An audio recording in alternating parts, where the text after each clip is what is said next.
নবী বলছে সুবহানাল্লাহ 100 বার পড়লে, কথাটা বোঝেন, 100 বার কেউ সুবহানাল্লাহ পড়লে 100 নবী বংশের গোলাম আজাদ করার সওয়াব।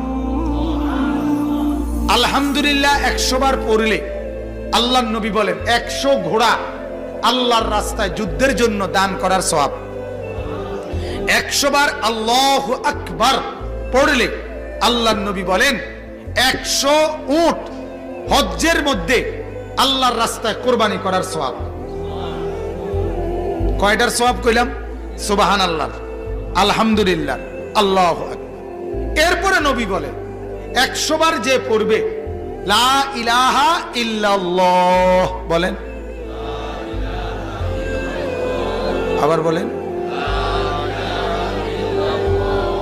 লা ইলাহা ইল্লাল্লাহ, লা ইলাহা